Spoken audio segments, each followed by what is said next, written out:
He just walks on the storm. What he was saying is, this is a realm that you can live in. You fell from that realm. I want to restore you back to that realm. God wants to give you dominion. And dominion is always industry specific. So you've got to be able to determine what industry God has called you to. Whenever God calls you, he starts with something that is so very basic. And that is you recognizing who you are. The disciples, being fearful, projected their fear onto him. He said, it is a ghost. He said, no, it's not. It is I. That word I comes from a Greek word, ego. So there's nothing wrong with having an ego. It's what you do with that ego. If you work from the ego and your ego becomes your standard, you become self-conscious and you self-sabotage. But if you take that ego and you submit it to God, he cleans it up, he refines it, and then he chisels it, and then he gives you a revelation. And it's a revelation of your personal brand.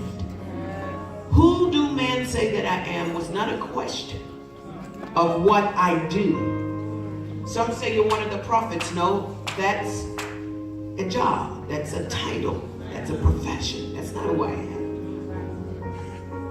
And so because they did not know, and only one got it by revelation, he spent the rest of his life making a series of I statements.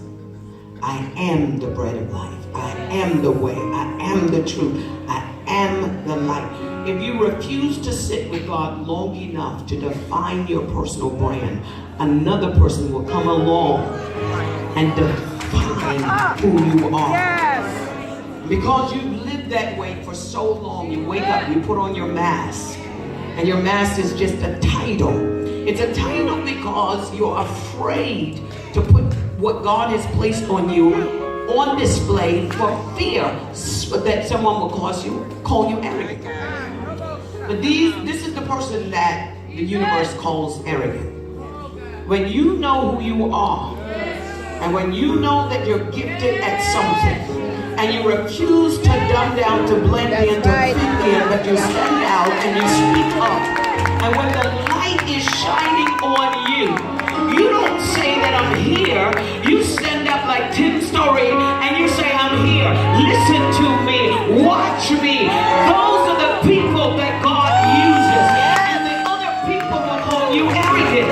But how arrogant was Martin Luther King to say, I'm here. Listen to me. This is the ending of the Jim Crow law. How arrogant was a man after 27 years of being in prison will come out of prison and say, I'm here. I'm the next president. How arrogant was a small, thin man that fasted his way into a position where he could declare to Britain, you will no longer oppress my people. How arrogant was Jesus when he showed up to say, I am the light of the world. I'm here in anything.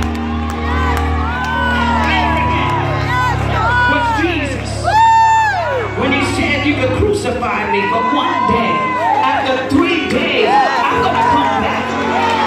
What you are doing to me is a setup for a comeback. Humility is not you denying who you are. You're powerful, you're anointed, you're gifted, you're brilliant. God could have given you an ugly gene, but he didn't. Are you with me? With the religion, what religion calls arrogance is confidence. Turn to your neighbor and say, listen, don't get my confidence mixed up with your insecurity.